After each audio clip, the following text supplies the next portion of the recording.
Hello and welcome to episode 33 of the Championship Rounds podcast. Weird weekend of boxing.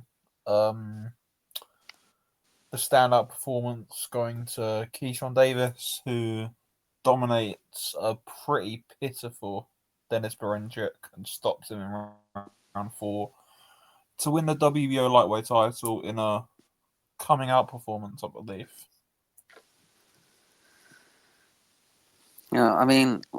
He didn't do very well, Berinchyk, but I think that was the best he could do, to be honest.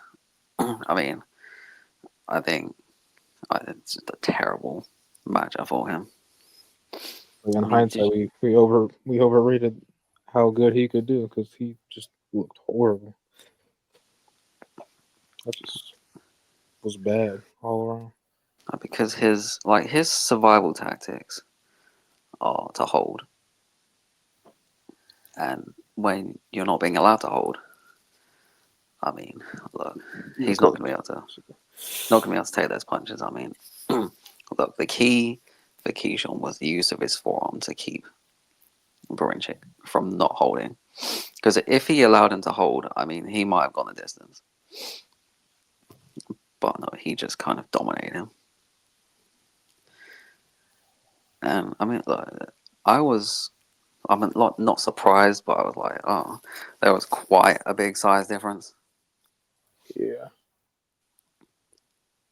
Yeah, it was more pronounced in the ring. Like we said last week, there was quite a big size difference, and then you actually saw him in the ring, and you're like, yeah, really, like this is really, really big. Yeah, I was like, whoa. And look, when you have like nothing, like not like a punch like Madueno, like to keep Keyshawn from being a little bit like wary. Like he's just gonna walk you down and just land and power shot after power shot. And I guess like the only real way that he might have stopped Berinchyk that early was to the body. Berinchyk he's pretty tough. Yeah, I assume that if Keyshawn was to stop him, it would have been pretty late, not inside 4 rounds. I wasn't expecting that. I ain't gonna lie. I think Berinchyk sort of pulled a quit job. Like, yes, the body shot hurt him, and yes, it was a legitimate knockdown. He went down because of it, but he could have got up. He might have couldn't. It wasn't his Maybe he could his have. nose. I was like, his nose was broke. His nose looked broken. Um, Like, yeah, so that's like where all that I blood was just from. He probably couldn't realized. breathe through his nose, or at all through Yeah, his his body. nose is destroyed. His body is destroyed. It probably couldn't even work his legs at that point. It probably hurt to breathe in through his mouth, and then he couldn't breathe in and out good through his nose. So I think he realized he was outmatched. He was already hurt, and he just didn't want any more of it. To be honest, that's what it looked like to me. But yeah, like I just thought his whole game plan once he took a couple of shots was to run in and hold, and it was just like what. And then Keyshawn actually having the ability to sort of wriggle out of clinches, keep him off on the inside, and land shots. Like it's one thing that I'm pretty. I think a lot of these good amateurs have absolutely no inside game, and that's a big issue for me. And I keep seeing it in prospects and stuff, but Keyshawn's actually got it, and that, yeah, like you said, Dan, that was the difference, really. Well, that was the reason he stopped him that early. I should say, not the difference, because Keyshawn was just levels above him. You see it a lot with most fighters. Most fighters can't fight on the inside. And that's why it's really funny when you just hear refs saying, yeah, hands are free, work out. Like, they're not going to fight on the inside. They cannot fight on the inside. Well, I guess it makes sense. It's more safer being at distance, but then when you get on the inside, you have no idea what to do. But Keyshawn does. And it's good to be able to fight more than one way.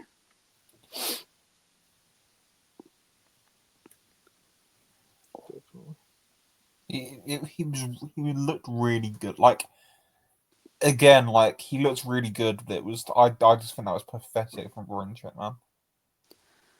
I'll put that down to Keyshawn. I mean, Keyshawn's just that good.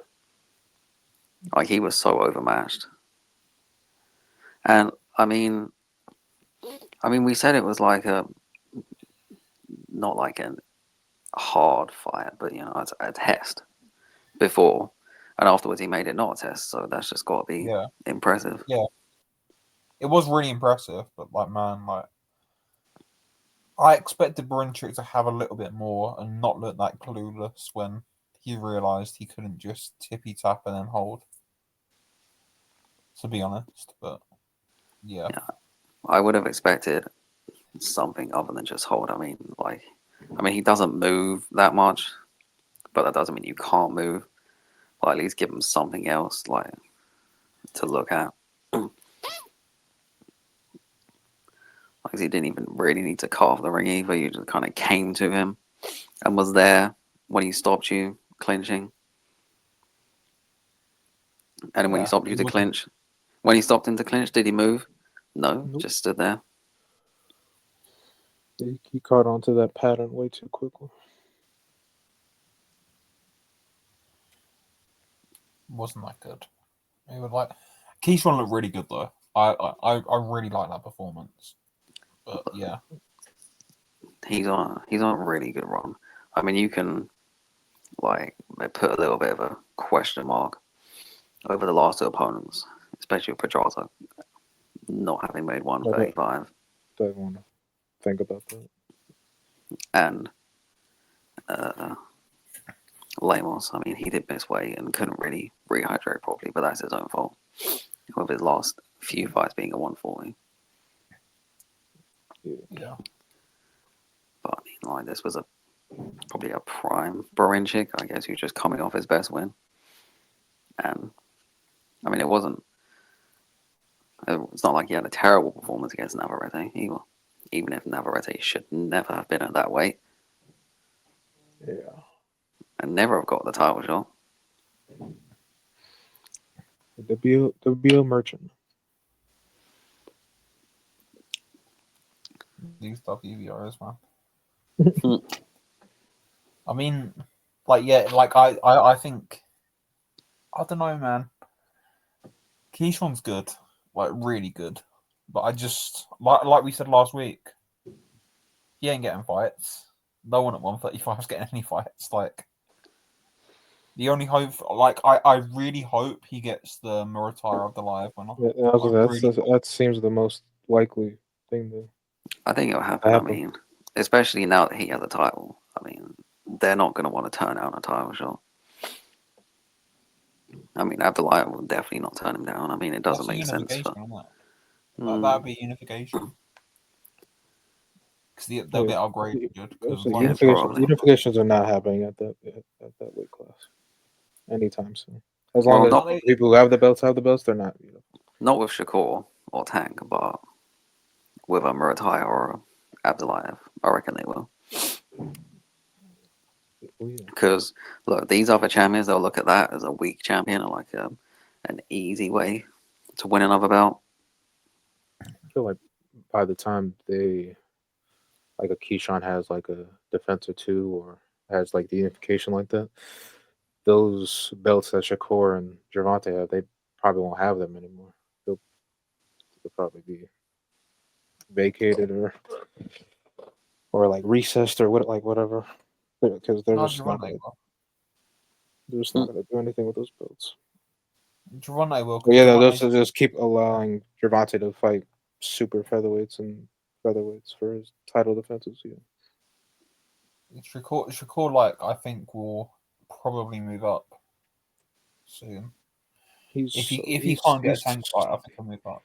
He's too small for 140. Well, I know, but they're just like loafing around. As we saw last night, 140 is not very good. No, but that's I was like, you don't. Oh yeah, you're right. You don't need to be. Yeah, you could be a super featherweight and compete at 140. That division's disgusting. But yeah, I just hope he gets active. Like you could get Keyshawn out in May. Like they're doing that Inoue card in May. I think you should get him on that. Like he's in the public eye. People are talking about him. You need to get him a quick defense. Like I don't think they will. they won't because it's modern day matchmaking and they take about 8 months to fight an absolute nobody. I think they want to put him as a main event. I don't think they put him as a co-main, and I don't. They're not putting anyway as a co-main event to Keyshawn Davis. Either way, they need to get him out quick. But I mean, Keyshawn. I mean, he can sell. So I feel like he deserves his own main event. I mean, he can sell. I mean, he probably sell better in the USN anyway. Which is sort of why I think you'd need to do them both. It's a separate point, but Inoue not doing the Team Mobile Arena, so and that's where they want to put him, and he's not going to do that. So, like, I think you need a known American guy as a chief support, but that's just another conversation. Well, there's 2 of them. Well, how about that? Ignore what I just said. I did not. You said chief support for you, opponent. Who could be the chief support? I don't know. I don't know, but look, it's good he's taking his career seriously now. Yeah. I mean, I'm surprised he wasn't taking his career seriously and like doing the stuff he was doing, considering he is like idolizes Terrence Crawford. Like he's got good people around him. He was on the Team USA for years, Olympic medalist. Like this ain't just some random kid. Like he's sort of been groomed for this type of career from a very young age. And it was weird that he wasn't, but it's good now that he is, like you say. I mean, you can see it in his performances. Oh, yeah, it looks like that. Whereas you could see, like before, that something was missing. And like sometimes it's just as simple as just not taking it seriously enough, not working hard enough. And a lot of the times that is what it is with these young fighters. They're not working hard enough. Yeah. Like, does this guy go the distance with Patera and Albright and go 9 rounds with Anthony Yiggett? Absolutely not. No, he doesn't.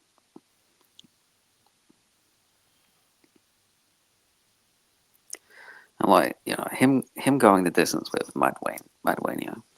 I mean, that's fine. I mean, Madueno is massive. He's basically he's a 140-pounder, really. He's also Mexican and he hits very hard. I mean, it's smart to fight the way he fought against Madueno. And he won every second of the fight anyway. Yeah, and he completely dominated him. It's not like he struggled. He looked good. I see people comparing like his performance to the other main event, and I'm like, there's 2 completely different styles. Yeah, like you don't have to stop someone to look good. And you don't look good because you stop someone. Like, yeah, I mean, that masks a lot of bad performances if you stop someone. Yeah. Like the Yiggett performance for the Keyshawn. You can still look bad and stop someone. But yeah. Like, look at all these people, like they just lose the whole fight, then boom, knock someone out. Not good performance. It's just a good comeback.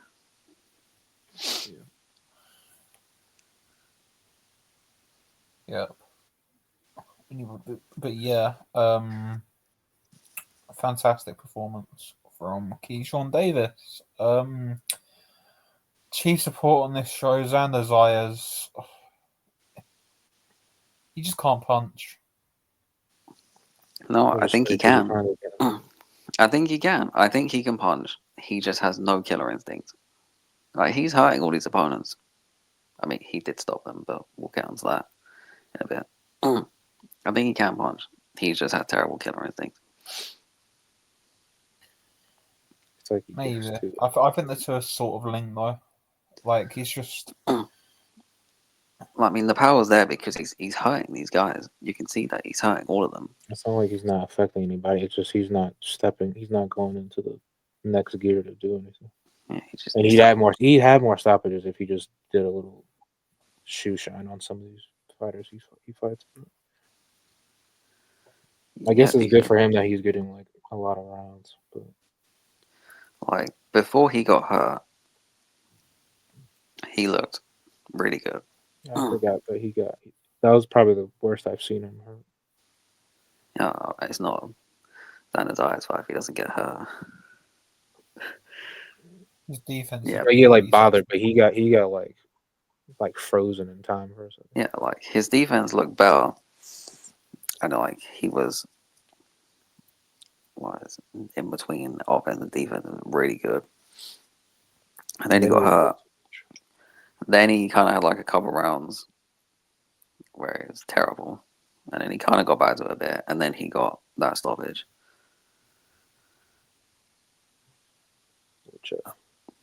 Look, I mean, it's not the worst stoppage you've ever seen because like Spomer was getting beat up, but I mean, I would not have been happy if I was Spomer. he could have continued. Because understandably, it's different with body shot stoppages, like TKOs off like body shots. If you go down or like get hit with 50 head punches after that, then okay. But he wasn't getting hit that much after he got hurt to the body. And he didn't go down. Like, and like he was getting again, like I said, he was getting shoe shine, so he's doing what he probably should be doing to get more stoppages, but that shouldn't have been a TKO. That shouldn't have been stopped at that time, at least. He probably could have stopped him like properly. I mean, at least the saving grace is like he was actually beating up Spomer, I guess. He was actually hurt. It wasn't like, and obviously he was hurt, and he won most rounds. I gave Spomer a couple, I think. Can't really remember. 1 or 2, like 1 to 3. But it was all right. He's just stale sometimes. He kind of just sat in first gear for a lot of his fights. Like you just watch his fight and you're like, it doesn't really get you out of your seat. Like, oh yeah, I can't wait to watch this guy again. It was a rare good comment from Timothy Bradley on the commentary. He was like, "There's nothing that like there's no special thing about him. He's just good." And that's fine. Like being good at lots of stuff is good. Take you a long way. Mm-hmm. It's just not going to get people going crazy. And he is good. He's a good file, and he's still young. He's like 22. Something like that. But he doesn't like blow your mind like some other young talents, like someone else on this card. Multiple people on this card. Yeah, but specifically one guy. Oh, I know. But the other two also look good, yeah. They're talking about Zayas fighting Fundora / fighting for the WBO belt. I assume if he is fighting for that, he would be fighting for the vacant belt. It's weird because I don't particularly rate Zayas, but I don't think you rate Fundora.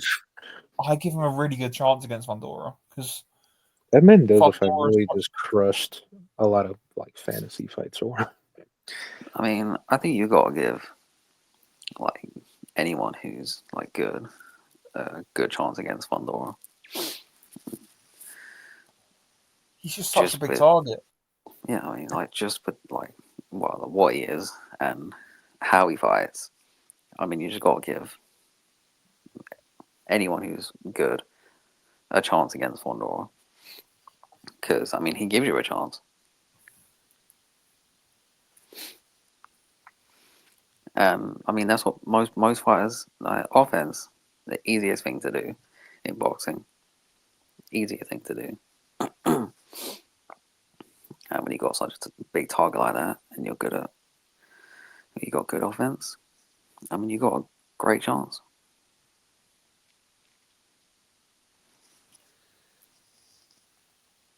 I Dunno, personally pick him, but he would have a chance. Just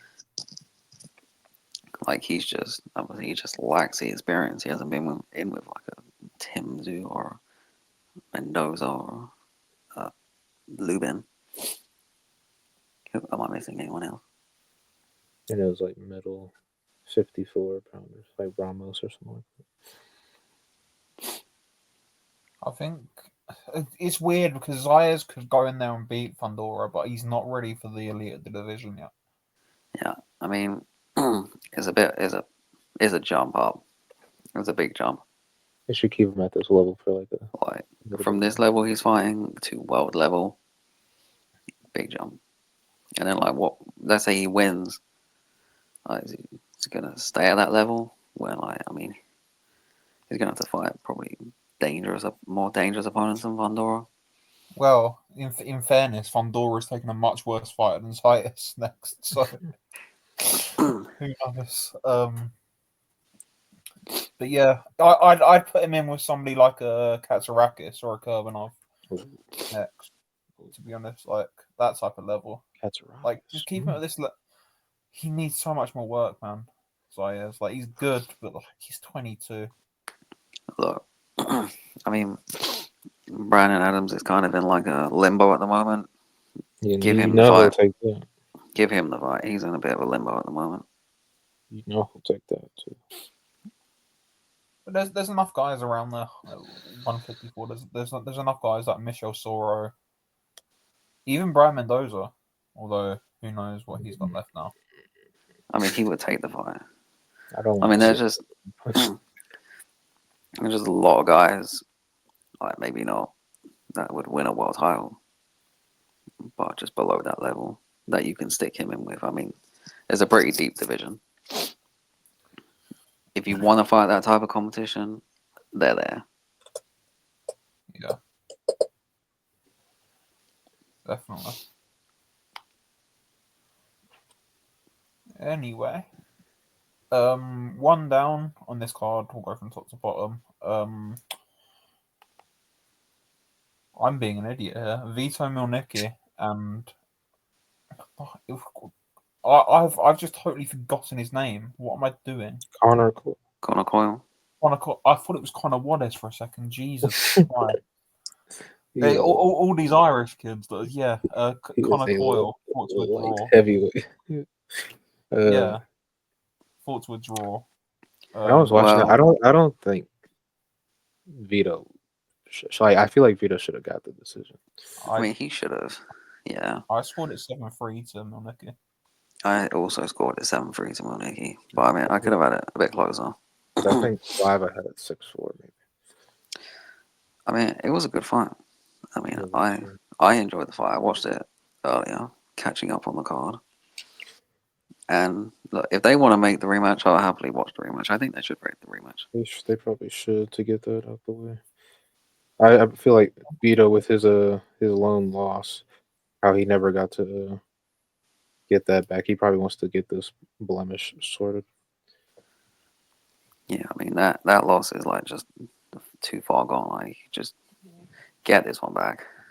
I don't even really count that loss because he was like 18.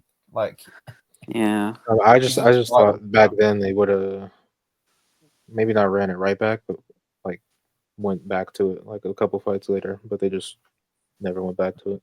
With this one, it would make actual perfect sense to just fight again. It was good. It was good, entertaining, and it was close. It was. It was kind of similar to the Zayas fight where he looked good until we got hurt. Then he had a little bit of and then he finished the fight well in the last round as well. I think if that was a 12-round fight, I think he stops Coyle.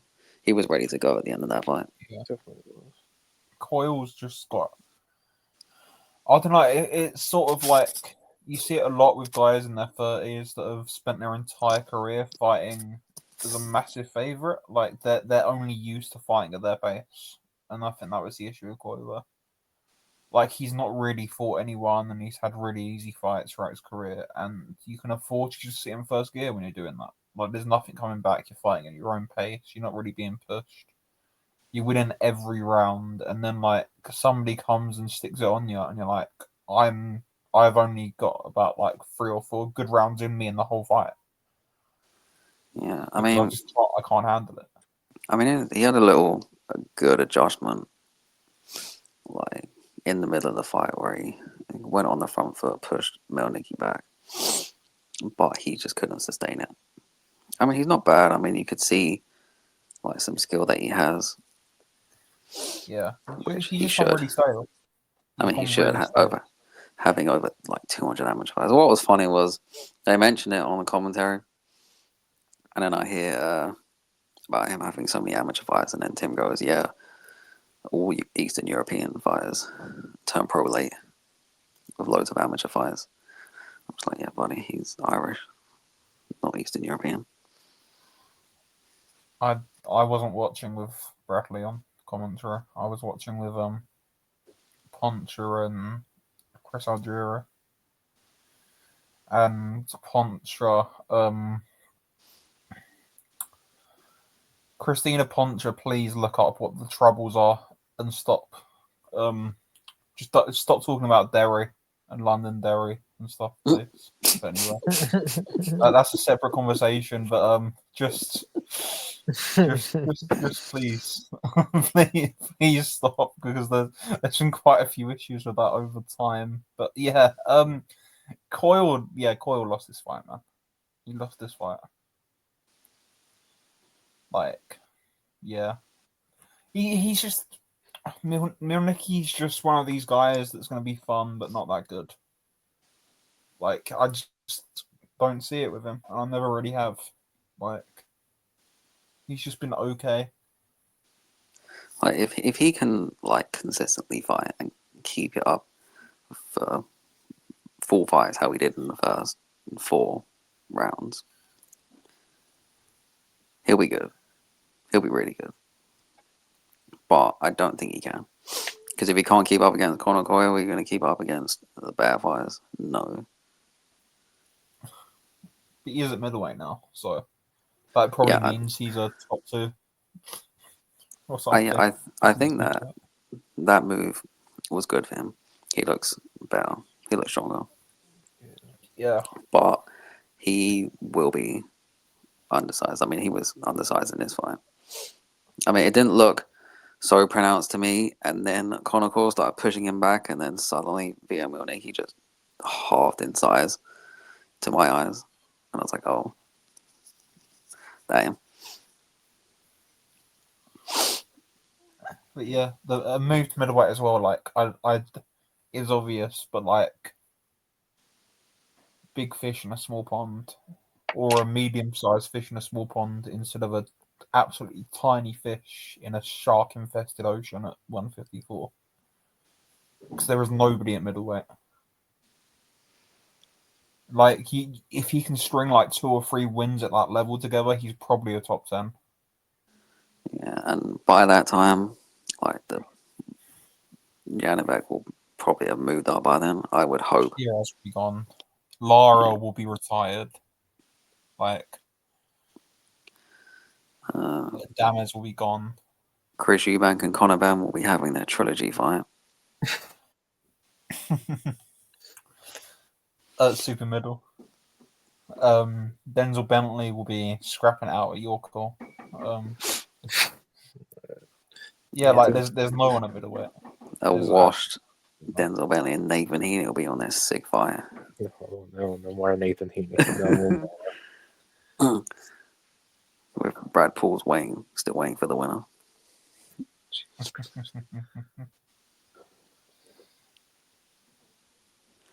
Oh, middleweight. The historic fall off is crazy. I mean, like, Golovkin's era wasn't even that crazy, but this era makes Golovkin's era look insane. It's still kind of fun. It's because for the last like couple decades for middleweight, it would have like a dominant champion and then just them going through multiple, like nearly like around a dozen contenders, like more or less, for like 3 decades now. Yeah, I mean, you had Monzon, then you had Hagler, then you got Hopkins, then you got Golovkin. I mean, that's like 45 years. Yeah. And now it's just John up. Now you've got Carlos Adames. Carlos Adames, Janibek. You got Denzel Bentley getting world title shots. Vincenzo Galtieri came back last night as well.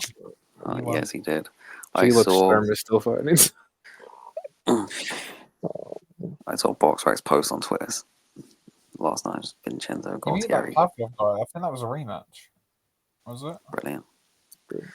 He's just getting himself saying that, though, in line. Galtieri did UD. Galtieri beat the guy that knocked out Nathan Heaney, so level.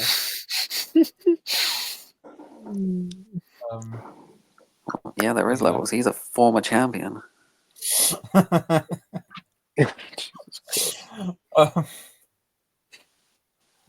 Jesus Christ! Move on from this pitiful. Yeah. Abdullah Mason did what Abdullah Mason does. So nice. Yeah, he looked good. He's so nice. I think he improved. It was hard to tell, but I think he improved his defense a little bit as well. Yes, he definitely has. And he improved his pacing a bit. I mean, he didn't come out all guns blazing in the first round like he usually does. He could have done. I mean, he could have done, yeah. Yeah. But that would have been stupid and a bad look. Yeah. Even if he wouldn't have got punished for it this time. But yeah, he gave some punishment. Jesus. Yeah, I mean, he looked big as well. I mean, those. There was a catch weight. I can't remember what he weighed in. I don't think he was like that much over. I think it was like 136. Because there was a 138 or 137 catch weight that no one told me about. Jaime's weighed in at 137, and Mason was 136 and a quarter. Yeah, I mean, well, that extra pound can make a lot of difference. He looks strong, man. He punched like he gained 20 pounds, because holy. I mean, the sound of his punches were crazy. That second knockdown, like the sound of the punches, like actually startled me live. I was like, oh, wow. Uppercut C.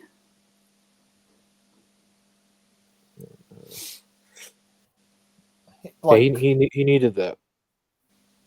After that last one, he needed that. I'm on the side of the last fight that he also needed that too, like that experience to get off the floor. But like with the people talking about him and how like his defense and his chin and all that, he needed to do what he did in that the other night. Yeah, I mean it's it's fine for that to happen to you. But you have to learn from it. And, I mean, obviously it's not like the greatest opponent ever, but, I mean, he did look better defensively. and stopping. I mean, look, it's Rolly, and he's not very good. But if there's one thing Rolly can do, it's punch. And this guy went the Hard distance as hell. with Rolly Romero. So, and it's not like he didn't get hit in that fight either. He did. He is like the third person to that. What's his name? That Rolly hasn't stopped.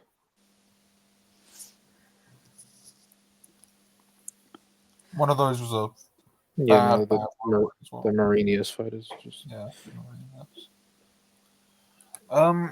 They're talking about Mason fighting on the April card, the Guido against Torres. Ricky Torres card against Giovanni Cabrera. Yeah, There's they were.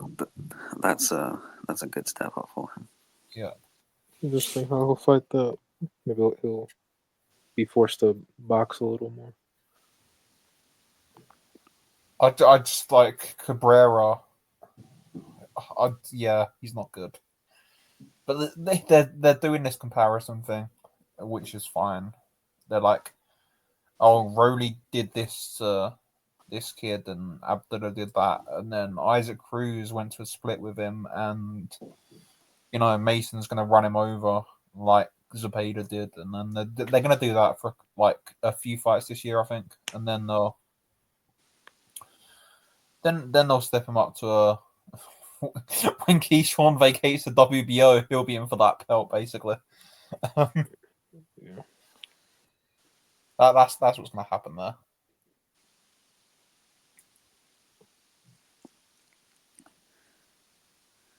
Yeah, well, I'm like fully on the Abdullah Mason train. Yeah, he's really goddamn good. He's really good. He's really good. I mean, I'm not quite the driver, but I'm just behind him. Like, if something happens to the driver, I can step in.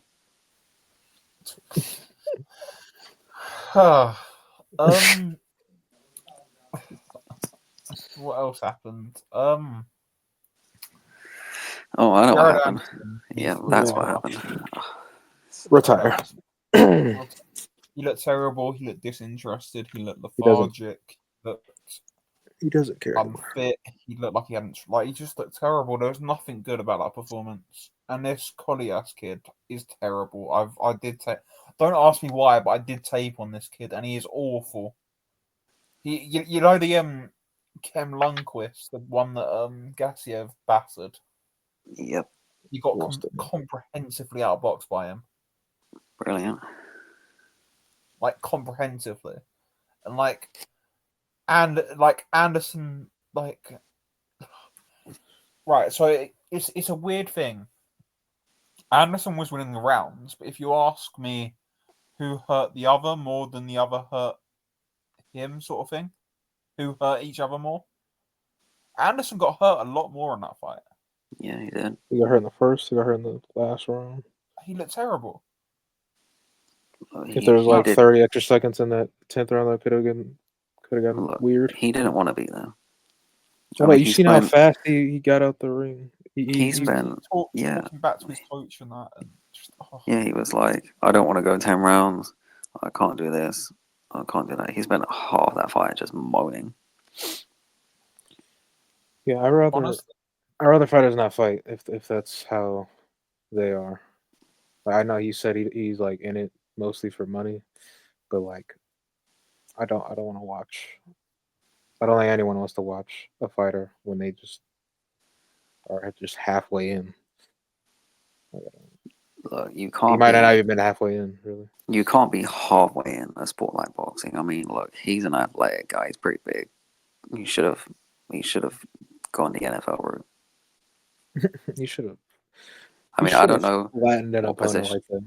I don't know what position a guy his size could play because I don't care about that sport because it's terrible. But I'm sure he could do something. I guess it would be extreme to say I'd just like him to stop fighting. But like, if he doesn't want to fight, I would like him to stop fighting. That's how people. I That's just how don't people want to get watch hurt. him fight anymore if he's just going to not care while he's getting punched on. Because obviously his offense. Oh, I say offense is the easiest thing to do.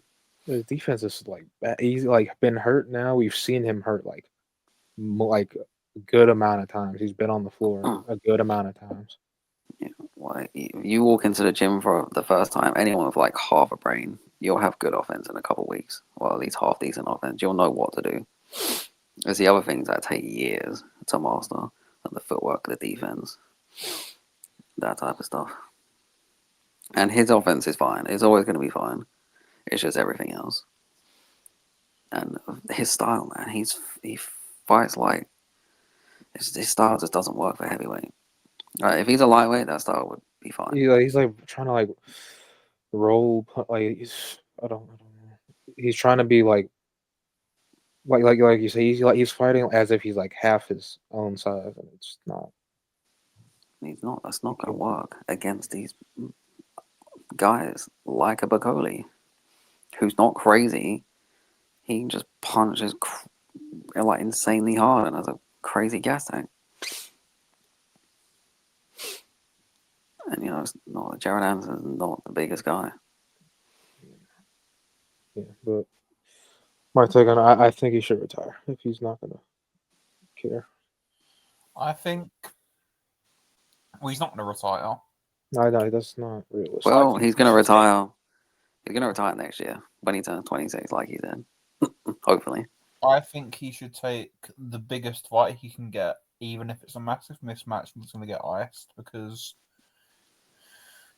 you can go into that fight, you can have your corner holding the towel. As soon as it gets tough, chuck it in and get the biggest amount of money you can and get out. And if he still wants to pursue a career, I don't know, fight bloody Richard Torres, why not? So he's the real next good American heavyweight. Spoiler, it's neither because Richard Torres is not good. Don't tell that to certain accounts. They won't like you. Well, he's not good, and Anderson he's one that doesn't want to box. Yeah. And he's never really wanted to box. I mean, he's always said he's just in it for the money. And that's bad. That's bad. Also, I get when people say that. Because they just don't want to box for 15 years. But, like, you're fighting for money and you're fighting as if you don't even want to make the money. Like, you're just, like, in there just throwing your arms around. And it's not a safe thing to do. Especially when you're a 260-pound man. So. Yeah, like, just maybe because should stop. Just because it's prize fighting doesn't mean people don't like the sport or love the sport. They do. And if you don't, it's not a sport you should be in. Because it's dangerous. I mean, look at what the sport does to people who love the sport. Imagine what it does to people who hate the sport. Yeah. It's not good. It's not good. He should retire. Rohan Polanco looked really good in this card. 1 meter, the Lopez, whatever he's called, looked really good. This kid, I hadn't realised I'd watched him box at the Olympics because he keeps changing his name. He boxed Hassan Boyd Desmatov in the Olympics and gave him a really good fight. Lost that fight, but gave him a really, really good fight. He's a really good fighter. But I had no idea that I'd watched him. Yes, I remember that fight. That's Juanma's it's his son or his nephew or I think they said he looks exactly like him in the face, so it would make sense if it was his son. He's really good. That guy was nasty. Yeah. You can't tell anything from that though, but he was a good amateur. That was his debut. Right? Yeah. That was a good damn start for a debut. And I was like, I just saw him go down, and he's counting, and his arms with him, and I was like, oh, damn, he's really out. He's really hurt. Fists were stacked up on each other. Like, that was nasty. I was like, oh, damn. And yeah, Palanca looked Keon good. He did Davis looked that. good. I didn't watch Keon. No, Keon was good too. He's levels above Kelvin. That's what you need to know. Well, Kelvin grass needs is to go back green, to pal. the Like box. grass is green. Pal. No, Yeah. we don't want to. Talking to people that need to finish, Nico Addy Walsh, you can go as well. That's what we need to say on him. He needs to, just stay on those Japan commentaries. Yeah. Stay on I the can't international believe commentary. He should be involved with box. Like he's a part. He's always going to be a part of boxing. He should be a part of it. He's allowed to be a part of it. Just don't be a boxer. You're not a good boxer. He actually thought he was above a Jake Paul fight, by the way. Mm. You should have fought Jake Paul, bruv. You would have got paid. He could still maybe fight him. That size difference is crazy. I mean, he died. Man. He can make $1 million. He can make more than $1 million. His name is Ali. His name is Ali. You can make more than that. What you doing? Like losing split decisions on top rank undercards at 3:00 in the afternoon. Like what? Like, and you think that's better than fighting Jake Paul? Like, come on now. He's not good. He's never going to be anything. He should just be awake at 4 a.m. for the Japanese guys. I mean, look, he's a fighting commentator, a lot better commentator than he is a fighter. And I'd much rather listen to him commentate than watch his fights because I've only ever watched one Nico Ali Walsh fight, and I'm pretty sure that was in the list, wasn't it? No, I've never had him in the goddamn list. Don't disrespect me like that again. There was a good. No, there was fight. It was in the third. He was in your third knockout third. Oh, that's probably why I watched him. And he was in my knockout, right? He knocked someone out nasty a couple years ago. I think it was 23. It doesn't look like he's going to get in ever again. Yeah, no, he needs to stop. He is styleless. Like he doesn't have a style. He just in the ring. Like if they want him to continue, they just have to give up on any sort of career and just stick him in with terrible people that he can just run over. Maybe like at the first fight on a main card or I guess prelims, just all the time. It's nasty. He never even got past the 6-round part to experience being undefeated. He just losing and drawing and having no contests. And I used to have like 10 fights. So yeah, he needs to stop fighting. Move along. Like he can continue to fight. I just won't watch him. No, he needs to stop. He belongs on Pro Box. That's disrespectful to Pro Box. Maybe he does. He belongs as an opponent on Pro Box. Untelevised Pro Box. He's not good. Anyway, moving over to Manchester now. Jack Catterall and Arnold Barboza allegedly had a fight, but I'm pretty sure it was a staring contest. We said it was the fact that that's not either of their worst fights is crazy. It was just terrible. They just looked at each other. You've seen the people that are like, "Oh man, you don't know boxing. You've never you never appreciate a technical fight." That wasn't technical. There's nothing technical about that fight. There's nothing technical about throwing 30 punches around. There's nothing. Yeah, bloody Mega Man tried getting in my replies. Oh yeah, his forehead was huge. Nah, but look, Catterall was disgustingly bad. I'm just fed up with Jack Catterall, to be honest. I'm fed up. I'm just fed up of watching him do nothing. He doesn't even try to win fights. He just sticks his jab out there as a rangefinder, then occasionally comes in with a left hand, which Barboza was avoiding a lot. Yeah, I'm just fed up of it, to be honest. I mean, neither really tried, but Barboza came forward and threw more at least, and I think he landed the better punches. Like they're both not really good fighters. Like Barboza's fine, like he's fine, like with certain style matchups, but Catterall just any fight, I'm just fed up with him. Yeah, Unless it's a wash Josh Taylor, then he'll look good. Didn't even look good in the second Josh Taylor fight. That yeah, was close. that was closer than the first. Or like needing 2 knockdowns to completely change a fight against Regis Prograis in 2024. What are we doing? Like, you're I'm losing that I'm fight on after 8 one leg. rounds. On one leg. Yeah. I'm glad he's got big. Oh man, it's like he just was like he put himself like on a high horse after. Yeah, he probably should have got the decision against Taylor, but like you don't fight like how you talk, and I don't want to watch anymore. Just stop. Like you could be boring, but you at least have to be good. You can't. Like what's bad is like the closest style I can think of, let's say like in women's boxing, is Sky Nicholson, and even she is like 10 times more active than he is, and she's not even that active.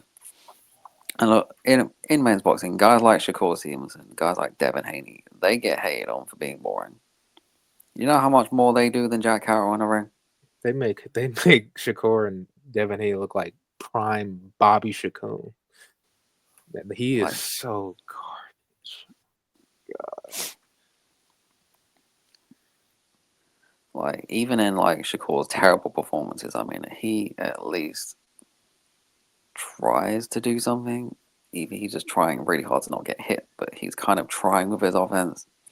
He's just trying hard to not get hit more. Jack Carroll's just not doing anything. Even if he scores knockdowns, he's not going to do anything after. And what's worse is he doesn't even move around the ring. He's just there, standing there, not doing anything. Just please do something. Like you're just waiting for him. He's just with his arm just there. His jab, just please, just throw a jab properly. Oh, you're not loving his pawing jabs and his constant offense. No, like look, pouring jabs are fine. You do the only jab you throw as a pouring jab is not fine. And if you're gonna throw a pouring jab, throw like 400 of them, like AJ did against Usyk in the first fight. He didn't do anything, but at least he threw lots of them. Man, yeah, another fighter I just would really prefer never to see again.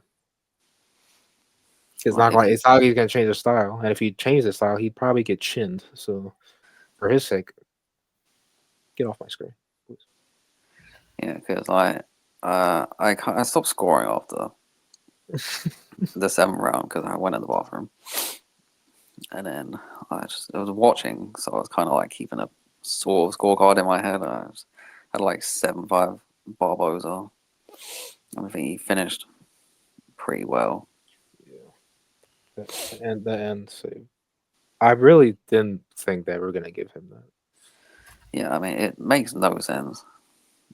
Like Jack Catterall was born like 20 miles away from where they were, and it was close enough that they could have just give it to him. It's not like Barboza just dominated him. Like he didn't. He just did the best he could against Jack Catterall. What he gives you, which is nothing. That was a fight that should have. That fight is a fight that should have just been like a draw. It just was nothing. It just no one deserved that. Yeah, and now Teofimo has like 90 days or something to fight. Well, sign a deal with Barboza, and that's not happening. He's not fighting Barboza. So Barboza's going to get upgraded.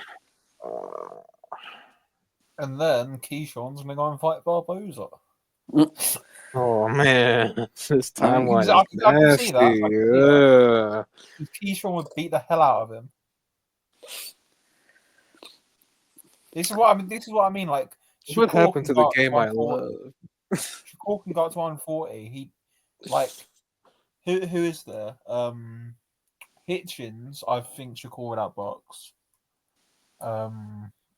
Look, Shakur would beat everyone at 140. Yeah, We'll have to go one by so one. would Tank. So would all these guys, which is why Yeah, it's so so annoying when they don't. So would all the fight. lightweights.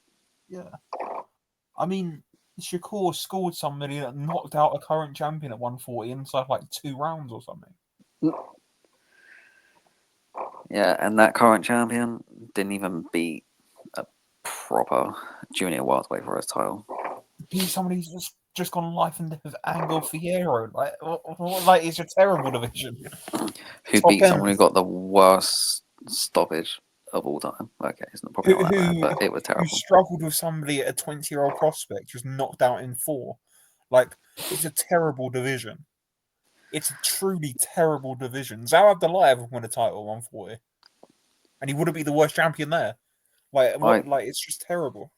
The problem with the division is, like, it's very competitive, but, like, there's no, like, really great fighters. Like, They're with, all like, CG 154, with 154, it's a crazy competitive division, but there's so many good fighters. And that's why it's the best division in the sport. 140 is just nothing. Yeah, it's terrible. Jack Catterall's terrible. I hope he retires. Arnold Barboza's boring and he's not very good. And yeah, just it's just not good. I had Barboza winning 116, 112, what it's worth, but it was just terrible. Yeah, not a good fight. Reese Bellotti absolutely battered Michael Gomez like we said he would. There's not much to take on there other than, Bellotti's quite fun at domestic level. That's about it. That's what you can really say. Yeah, the fight wouldn't have lasted that long if he wasn't cut. That cut was pretty bad. Yeah. On him. But and Michael Gomez, just like his dad, he's tough as hell. But you can't take that much, especially when you're just walking on everything. And he's not a super featherweight. He's too big for that. He's way too big for that. He lost to Levi Giles, and the signs were there. He got a massive gift in that fight.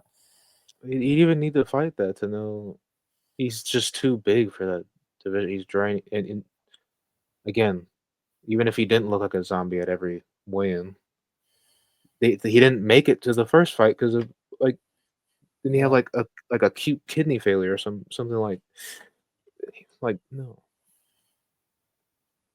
The fact that they even let him try again to fight for these belts is crazy.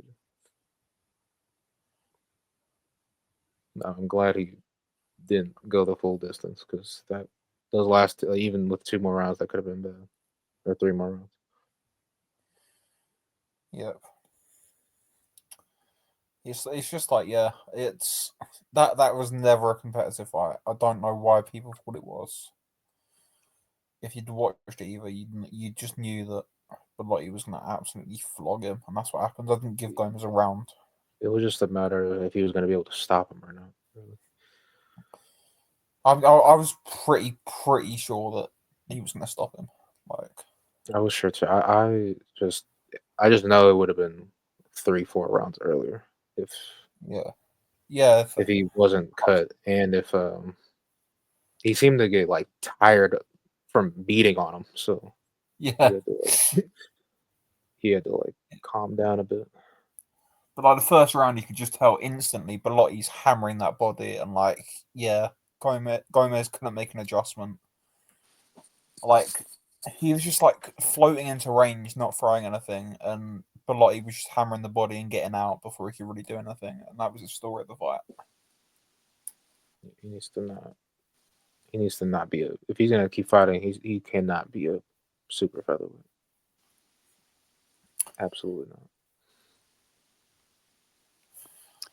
Yeah. who's the idiot who also thought he would stop him, but predicted a decision? He almost made it. No, because I was just like, in the bloody preview talk, it's like, yeah, he's going to batter him and stop him. I'm like, yeah, he will. But yeah, I still predict a decision. Think I predict a stoppage. The fight gets stopped. I go to the app and it's like, oh no, 2 points. It's tough. That was a bad prediction card for me. Yeah. But yeah, Gomez has to move up.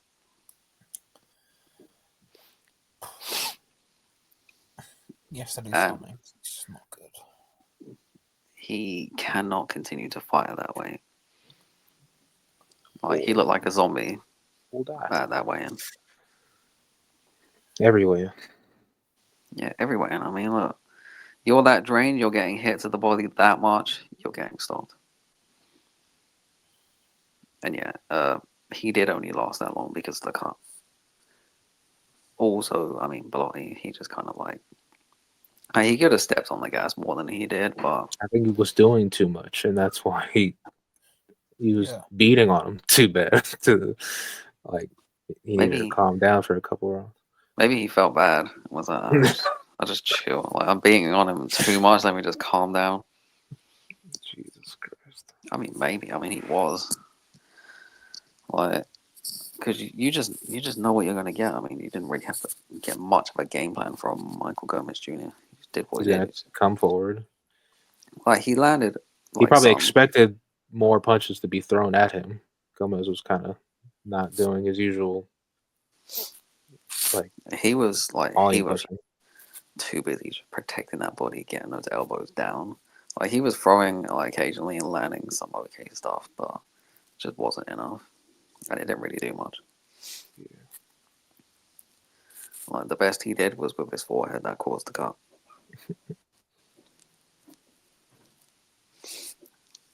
Like he's tough, but you know, as we saw with Berinchyk, toughness isn't the be all and end all, especially when it comes to body shots. Indeed. Anyway, I'm glad Robbie Davis has retired. We sort of said this was a horrific mismatch going in. Pat McCormack just beat him. Like that just does nothing. Like he's just gone in there, forced at his own pace, not really had any problems against the shed of a fighter from 140. Like they're introducing him as the former British, Commonwealth, European champion, but they're failing to mention that all of those are at 140. And all of those were years. He lost those titles years before Pat McCormack turned pro. He won those like 7 years ago. Like it was 2018, 2019 when he was doing that, and like that, those days are gone, man. I'm glad he's retired because like that was bad, and I think Crawler should have pulled him out a lot sooner. Yeah, I'm surprised Crawler didn't. To be honest, like.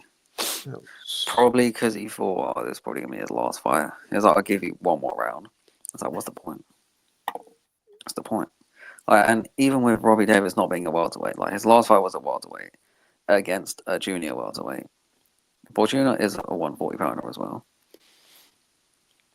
I'm pretty sure that was switched late notice though, because Fortuna missed weight. Yeah, he did. It was.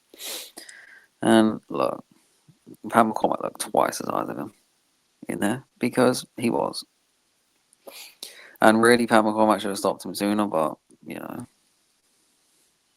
Another guy that lacks killer instinct, I think. Yeah. Look, unfortunately, you can't teach killer instinct. Like, you either have it or you don't. Like, it's not something that you can easily learn. Like, you can, but it's not easy.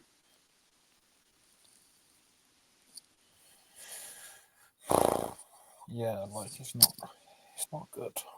It's like it was a good performance. Yeah, it was a good performance. But like you Came with nothing. I It got was a good nothing. performance. I mean, like the right hands for the knockdowns, they were good, especially the first one. But it's like against Robbie what? Maybe I'm being negative, but like when he turned over, like he was a very, very good amateur. Very, very good, admittedly.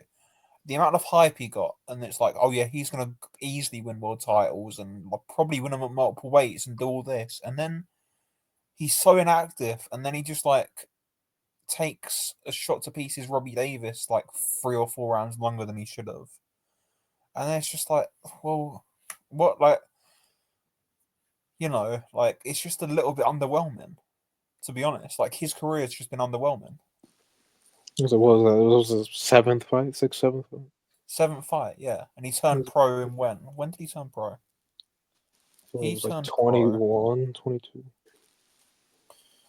He turned pro in March 2022, and he's 7-0. That's crazy. And 3 of those were 6-rounders, one was an 8-rounder, so it's not like he's been in title fights. Then the 10-round opponents, Tony Dixon, who's a 6-round opponent. And then, okay, Herrera went 10 rounds. You could say he's a 10-round opponent, sure. I didn't Then realize Robbie he was 29 years old, too.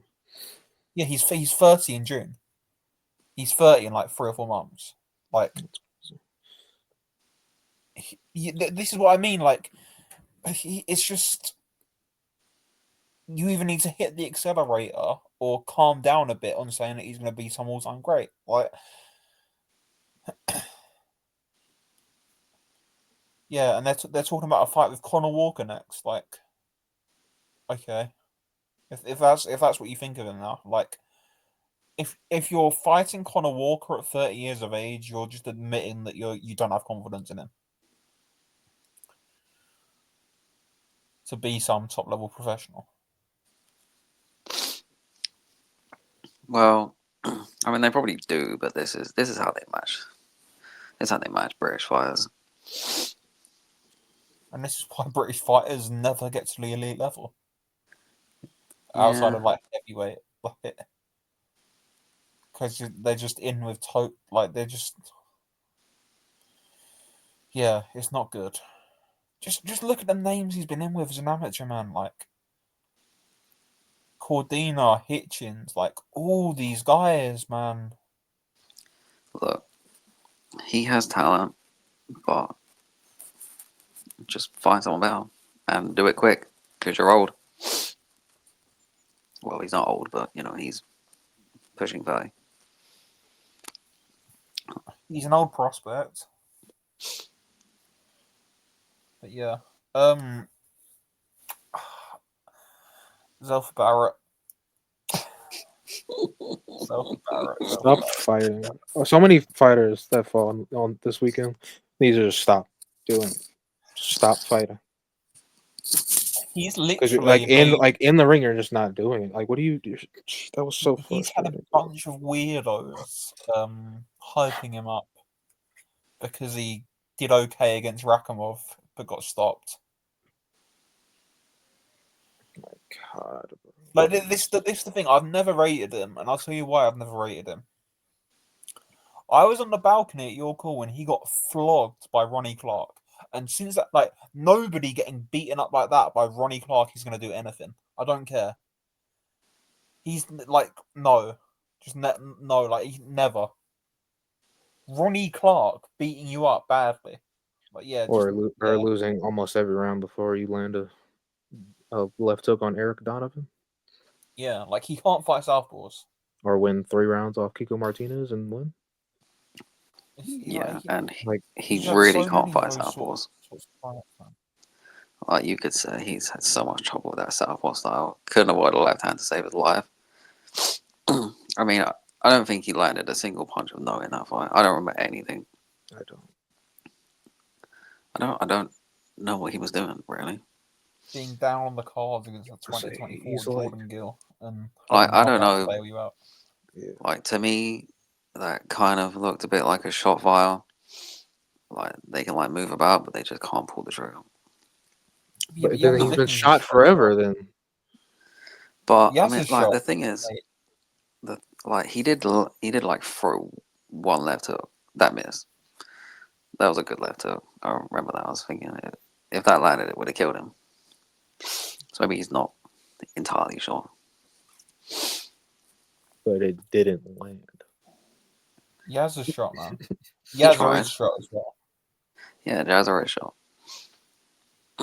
Like, well, not like shot because he landed so much punches, but he's washed way past his prime. And I remember Zelfa and Pat calling for a title shot, saying title shot is overdue. No, you've had your title shot, and you That's haven't done fine. anything since Or to before to get the title shot. Like, earn a title shot. But I was watching in like the build up, and it was them in the gym saying the title shot's overdue. Like, for what? I'm so glad I'm blocked by the account that would not stop talking about him getting a title shot. Like, God, no, he shouldn't get anything. Like, in the ring against not good opponents, he's not doing anything. Why does he deserve a world title shot? Yeah, and you just got like dominated by Jazza Dickens. That's bad. Yeah. I feel That's like bad. the damn scorecards are generous on him. Yeah, It's so bad. I don't even did he even win a round? I can't even remember what I scored The, it, but the judge gave him 4. it was So wide. I might have given him 2 rounds. I gave him one. Marcus McDonald gave him 4. Well, you know, British judges, they're not the best, are they? Imagine if he actually was slightly competitive. He would have had Barrett winning the fight. So nasty. But yeah, I don't know. Shout out to Again, Jazza. He came, did his thing, got a good performance. yeah, again, with Zelfa, like a lot of fighters that fought this weekend, stop fighting. If you're not gonna fight in the ring, just stop doing it. I'm like, how many people didn't think that was a mismatch? A handful. Jazza, his trainer, his family, maybe. A few scouters, yeah. Yeah. Yeah. Like Zelfa has the athletic ability to chin him. Yeah, but there's like And he just I said it didn't last even week. try. Don't get me wrong. I thought Zelfa was going to run this kid over. I thought he would run Dickens over. But like I said last week, there's something missing. There's always been something missing. There's just a bit of urgency missing. There's a bit of he can't fight for a full 3 minutes. There's just something there that's just not. No, something was missing on all his previous fights. Everything was missing in this fight, and that's why he lost so clearly. Yeah, There was nothing. He was just walking forward and not doing anything. That's all he was doing. So that means everything was left behind. Like it's a concern when you can't even like let your hand, because you could see he's thinking about letting his hands go, but I mean, look, it was a simple high guard that just completely made him stop. He just couldn't land anything. Just a high guard stopped him landing anything. What? And you're asking for a title shot? You can't get past a high guard from Jazza Dickens In the big 2025. Like, bro. Just stop. Like when he did throw, I mean, it was just blocked. Like you can't even. Or rolled. Like, he's looking like James Toney. Yeah, I mean, yeah, he did. Like when Zelfa did let go, and he like just opened up with those hooks, and Jazza was just rolling under them. Like you can't go round that guard. Like it's not. Well, You can't go to the under the body. guard. Go to the body, stick a jab to the body. Nope. He's a Lower left the hook guard. merchant. He's a left hook merchant. No. Like it's just basic. I mean, it's a pretty basic boxing IQ thing to get through a guard. Unless they're winky right, you can get through a guard. Yeah. That's enough of Zelfa on my screen. Hopefully.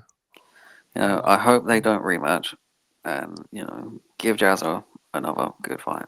Why not? He's earned it. They'll serve Jazza Dickens out to someone like Ray Ford. Yeah, that's the match anyway, isn't it? That's fine by me. Give him a good fight. Give him a big fight. He'll probably get paid a good amount, I guess. Battered, though. He will, but that's fine. He's used to that. Yeah. I just want to say, Anthony Crawler, not Anthony Crawler, William Crawler. I didn't watch the fight. I did. I did watch a certain someone say that he's the Manchester Golovkin, and I think we should have learned the lesson from Lewis Rickson here about Geordie Golovkin. Yeah. Oh, brilliant! It just gets to a point. It just gets to a point. Like I get, like he's just trying to promote a guy. But I don't get it. Like, come on, buddy. What are we doing? Like this is what we doing. Like you can promote a guy without calling them the Manchester Golovkin, or saying like, because in the post-fight interview he was talking about Golovkin before he called him the Manchester Golovkin. He was like, I know my comparisons get a bit crazy sometimes, but really that power just reminds me of Golovkin.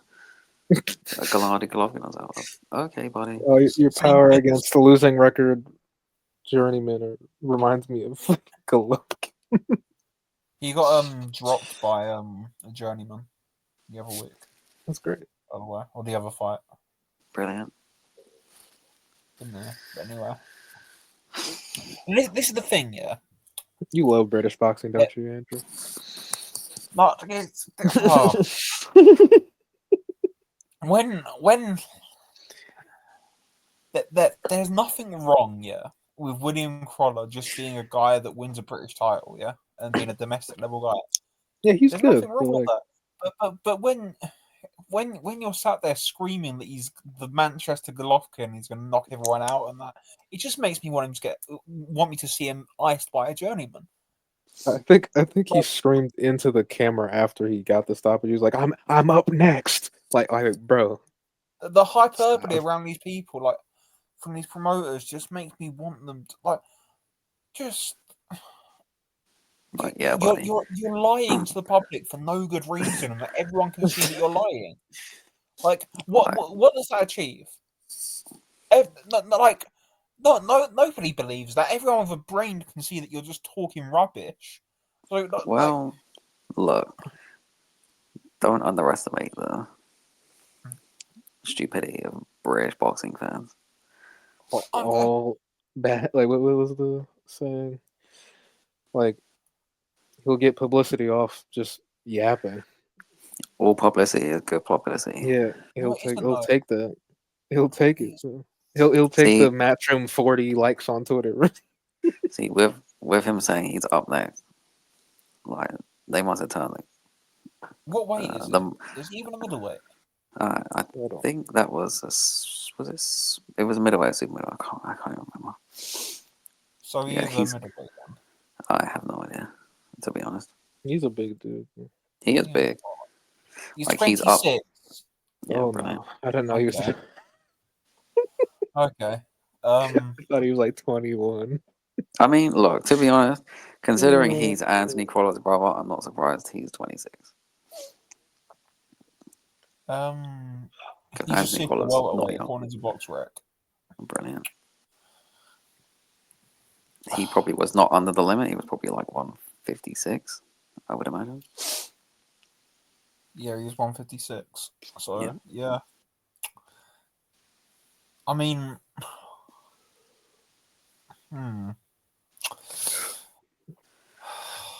yeah, British boxing, man. Yeah. Look, he's just another prospect that is going to be at the level he's at, whatever level that may be, not world level or anywhere close. Like he's better than Campbell. That's crazy. I don't like. It just makes me not like it, you know. Like Yeah, because that's the problem. Like they're trying to promote him, but then it just makes it's just, maybe Johnny Fisher was the same. Like Conor Benn was the same. Like you, Johnny Fisher knocks out Alan Babbage, and you're screaming down the camera that he's a world class prospect, and then he goes and gets dropped and battered by Dave Allen. Yeah, it's. I just people need to calm down. Just calm down. It's just. I mean, you better put some respect on former title challenger. His name Alan Babbage. Jesus Christ. Anyway, he did get iced in a round in that, but you know, title challenge.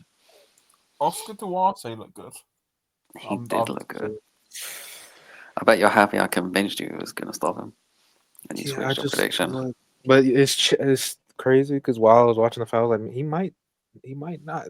Because his chin, he ate so many like punches that should have just flattened him, like starfished him. But, like his chin is crazy, but yeah, when you could just the fight I was going to say the fight he's going to fight. He actually didn't fight the fight I thought he was going to fight. He boxed the fight. Yeah, he moved a lot more than I've seen him. But imagine he fought the fight. I mean, he would have got stopped earlier. And that cut didn't help. Those two cuts didn't help him either. But yeah, because he got hurt. I mean, he got hurt with that left hook. And then crazily just threw back up with his back against the ropes. Yes, he's Mexican. That's gonna happen. But you just can't be taking punches like that from so many punches like Oscar Duarte. And you probably can't see that good either. I think it was cut. He was cut on his eye. He was cut on the top of his head.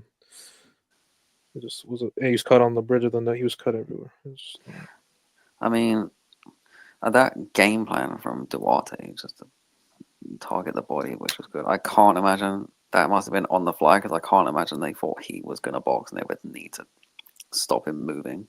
That probably was a natural thing to do. He is just a regular, just like good body puncher. Yeah, because Oscar Duarte is like a good, maybe not quite. I mean, he's like a good, strong, compact. He's like, I mean, he's like, obviously he's good offensively. Who isn't good offensively? He's like a good, just below world level. I mean, maybe he could. I mean, it's 140. You never know. Look, if you're having a good competitive close fight with Akhmedov, you're a good fighter. Yeah, I think he's done. I think people need to not put that Ryan Garcia thing in their back pocket. He's not. He's too. No. And that's fine. He's getting stopped by Ryan Garcia. That's fine. Against Akhmedov, he's done like one of the best against Akhmedov. I think he's probably the only one to really have a solid case that beat him. Yeah, I mean, it's not like he landed a lot of punches in that fight. Hurt him multiple times. Yeah, he did. I mean, it's not like a Barrios who just should have lost or Cuello who just should have lost. It was close. A close fight. Give him a good close fight. Sims was close. Yeah, Sims was close. Sims was close. Akhmedov was close. Puello and Barrios were not. But yeah. Like there's a lot of good fights. Hopefully they don't revisit the Prograis fight because I don't really want to see that. No, I don't want to see that. I want to see Duarte against someone else who was on this card.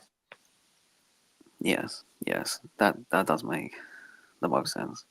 I mean, it's the logical fight to make. Won't happen though. Oh, they seem to both want it, but Yeah, but it's not always about what the fighters want, unfortunately.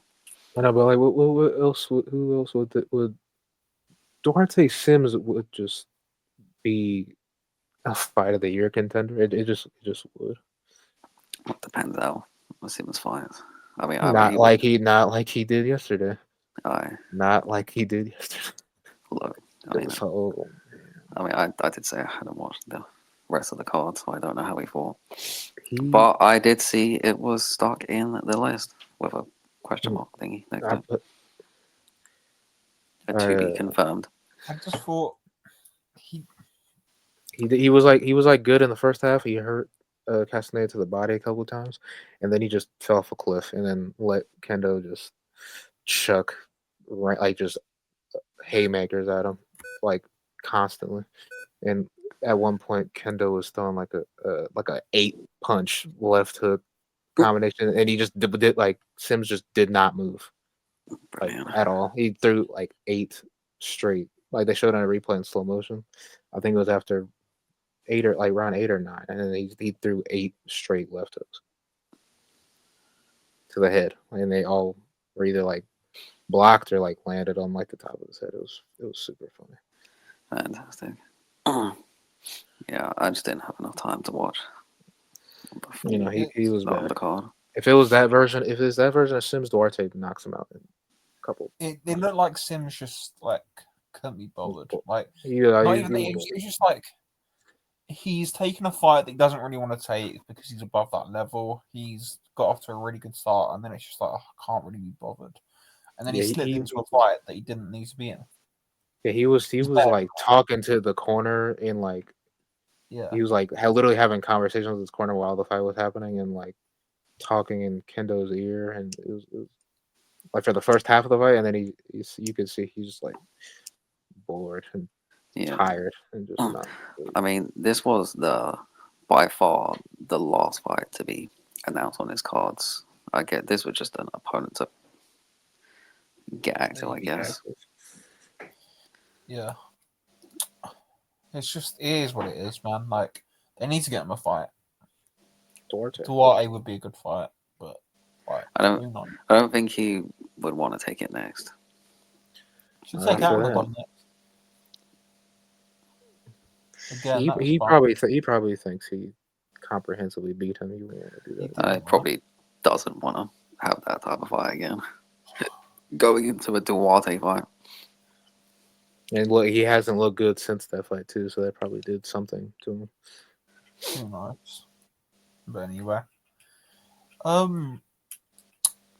yeah, he didn't look brilliant. Who did look good was Darius Foldman. Who didn't look good in that fight was the referee. That's the referee from the Neri Venetian fight. Forgot his name, but yeah, he's a horrible referee. Clearly, he wanted to see a body fall, and somehow his legs were gone. He was a zombie. He wasn't throwing punches. He was taking shots clean. And like, yeah, just let him continue. Yeah, I would say Harris, like 95% sure he has a concussion as we speak. Oh, he's got an issue. This is why the fight didn't end, by the way, because Volkman can't judge distance properly, so he kept falling in, and they kept clinching, which means that he was like holding him up essentially. And then he got tired. He wasn't falling down, and then he pushed him back onto the ropes when they broke, and then just keep beating on him again, and then fall in, and then hold him up again, and it was just repeating of that. Like, yeah, it's as if Harris was like hurt for like 3 rounds straight, basically. Yeah, it wasn't good. Well, like you think of someone who's on the end of a like 10, 15 seconds away from a stoppage. Think of that for 3 rounds straight. Shout out to Ray Corona. Horrible referee. Horrible referee. Yeah. Ricardo Sandoval looked good against a much smaller opponent. He needs to get a good fight in next. Like, he's a solid world level guy at flyweight, I think. Like, he's not anything special, but he's solid. He's a top 10 guy.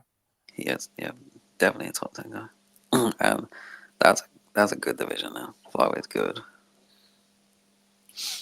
You can make it like they were talking up a fight against Yankel Rivera. I think that'd be a good fight. He could probably beat Rivera. Yeah, I'd want to see it. It's a good fight. What else happened? Joel Duarte. Joel Duarte was a really good amateur. He's a really good fighter, but oh my god, why are you fighting people that are literally half your size? His lose like aligned with like the middle of his chest. I'm like, what are we doing? Yeah, No he's a really good fighter. He's a really, really good prospect, but like, step it up a little bit. Come on, like, it's not good. Not good matchmaking. But yeah, that's about it. If there's anything else you want to talk about. No, I mean the rest of that fight was just prelims. I think. I mean the rest of the card was just prelims. Yeah, there's nothing much on there. Like, there's just a few prospects knocking people over. A couple like fight announcements, I guess. They got the Zapata Farmer 2. Yeah, Zapata. We sort of already knew about that. But What a pointless rematch. like, Zapata looked really bad, but he also won the fight clearly. And then I guess Whitaker Cameron too. I didn't really think they were going to do that again. I thought they were definitely going to try to move on from that. Yeah. They've given Cameron's getting quite a lot of money for that. I know that for a fact. He's getting paid really, really well for that fight. So good. I hope he gets paid a lot and chins Whitaker so he can get paid even more. I think he'll win the fight. I think he's a better fighter. Like, Whitaker's an amateur guy that is fragile and only has about 2 or 3 good rounds in him. If Cameron can get out the first 3 or 4 rounds, force Whitaker to work, and not take too much punishment, I think he wins that fight pretty comfortably in the later rounds. Whitaker's not cut out for pro boxing at all. Like, at all. And he did quit in the first fight. I don't care what anyone wants to say. Well, obviously.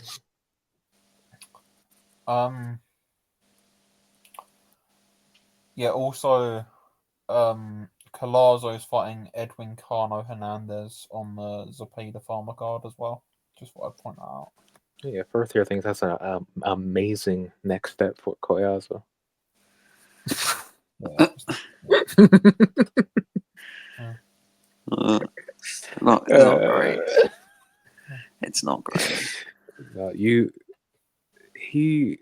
I want to see him get all the belts at 105, but you're probably right. It's like he's like killing himself to make the weight. Look, he is drained as hell, and look, no one cares about anyone becoming undisputed at 105. There is a reason it's never been done. It would just be cool to have it be like you'd be the first person to do a certain thing. Would be cool, but like he's been hurt like 3 straight fights. I think you should move up. Look, like the division's been around for like 40 years. 40 and it's never been done. Like no one cares. Look, Oscar Collazo's got a WBA title. The WBA will make him mandatory if he moves up, and Yes, he will knock Eric Rosa's head into orbit. Yep. He'll knock out Shikichi Iwata as well. Like, 108 with Ibuki going up, like there's no one there. Yeah, that's the problem. Him moving up to a terrible division.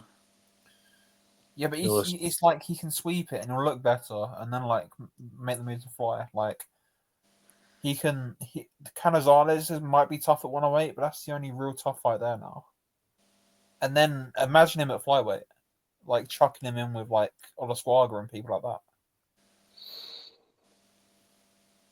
That sounds dangerous for Collazo. Yeah, but I can't picture him. I can't picture him as a flyweight. Yeah, he's too small. I feel like. I think he can.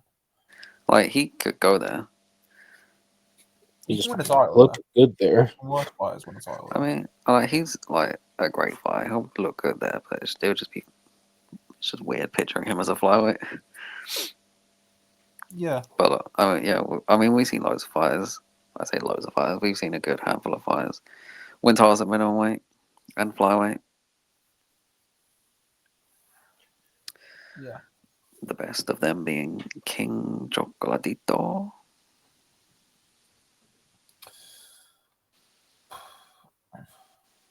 But yeah, it's just annoying. Like, he should have been more active. He could have got this cat. I said after the fresh mark fight, he should have got this fight out of the way, in December or whatever, or January. Now we're like 6 months between fights again, and it's just slow. It's annoying.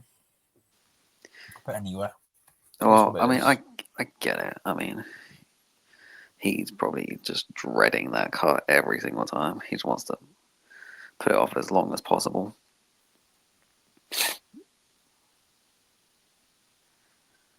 Yeah, it's just is what it is, isn't it? Anyway, but yeah, there's not much else to talk about really. So yeah, thanks for listening. And yeah, that was episode 32, was it? 33? 33. 33. Jesus Christ, 33 episodes. But yeah, thanks for listening. See you in episode 34.